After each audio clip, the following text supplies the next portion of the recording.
আসসালামু আলাইকুম everyone, welcome back to my channel. আশা করছি আপনারা সবাই অনেক বেশি ভালো আছেন। আমি আলহামদুলিল্লাহ ভালো আছি। আজকে আমি আমার ব্লগটি শুরু করছি সন্ধ্যা থেকে। তো সন্ধ্যার দিকে এখানে আমি বসে বসে একটু ব্লগ দেখছিলাম। আর এদিকে জারিফ আমাকে বলছিল যে ওর ক্ষুধা লেগেছে। আসলে মেইনলি ওর বিস্কিট খাওয়ার ক্ষুধা লেগেছে।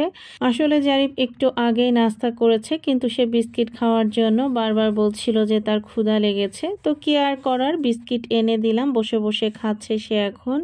আর এখন হচ্ছে গিয়ে মোটামুটি অনেক রাত, আমাদের রাতে খাওয়া দাওয়ার পরে আবারও ক্ষুধা লেগে গিয়েছে।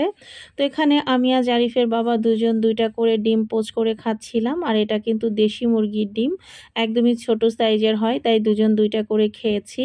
আর এটা হচ্ছে গিয়ে পরের দিন বিকেলবেলায় আমি আর জারিফ দুজনে চলে এসেছি একটু ছাদে। তো ছাদে এসে ছাদের গাছগুলো দেখছিলাম।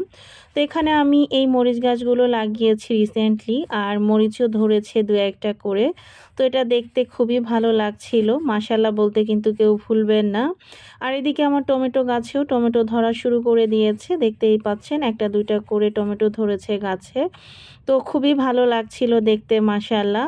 তো ছাদে এসে কিছুক্ষণ থাকার পরে বাসায় গিয়ে আমি আর আমার বাবা রেডি হয়ে এখন আমরা যাচ্ছিলাম একটু বাহিরে। তো সবার প্রথমে আমরা যাব একটু ফুচকা খেতে, তারপরে ওখান থেকে যাব একটু স্বপ্নে। তো সেই উদ্দেশ্যেই মেনলি বের হয়েছি। তো অলরেডি আমরা ফুচকার দোকানের এখানে চলেও এসেছি। আর আসলে যেহেতু অনেক দিন বাড়িতে ছিলাম, তো বাড়ি থেকে আমার আর ফুচকা খাওয়া হয়নি। আমি নিজে ফুচকা নিয়েও গিয়েছিলাম বাড়িতে বানানোর জন্য, পরে আনফরচুনেটলি আর বানানো হয়নি। তো ফুচকা খাওয়ার খুবই ক্রেভিং হচ্ছিল, তো ওই জন্যই মেনলি আমি ফুচকা খেতে চলে এসেছি। আর এখানে আমি আমার পছন্দের এক প্লেট ফুচকাও অর্ডার দিয়ে দিয়েছিলাম, আর দেখতেই পাচ্ছেন ফুচকাটা চলে এসেছে। তো মশালা দিলে খুবই মজা করে ফুচকা খেয়েছি। আর এদিকে জারিফের জন্য এক প্লেট দোসা অর্ডার করেছিলাম। তো জারিফকে আসলে বলছিলাম যে ও কী খাবে, তো নিজেই বলল যে ও দোসা খাবে। তো এখানে একটা মশালা দোসা অর্ডার করেছিলাম, যদিও জারিফের নামে অর্ডার করেছিলাম, কিন্তু খাবারটা বেশিরভাগ আমারই খাওয়া লেগেছে, জারিফ অল্প কিছু খেয়েছিল।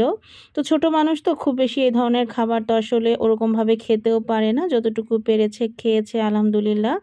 তো যে এখানে জারিফ নিজে নিজেই খাওয়া ট্রাই করছিল একটু।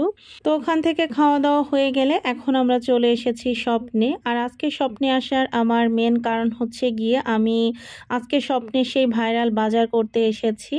তো ভাইরাল বাজারগুলোর কিছু কিছু বাজার আমি অলরেডি করেও নিয়েছি, এখন আমি জাস্ট বিল করার জন্য অপেক্ষা করছিলাম।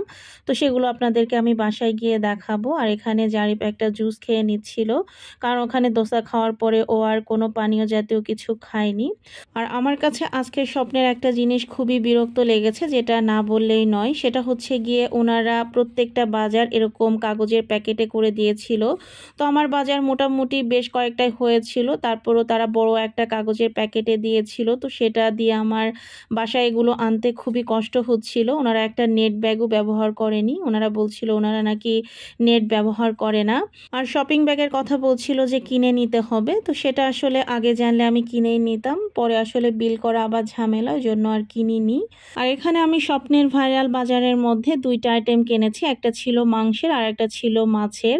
তো মাংসেরটার সাথে দেখতেই পাচ্ছেন এখানে 200 গ্রামের মতো মাংস দিয়েছে আর 2 পিস আলু দিয়েছে।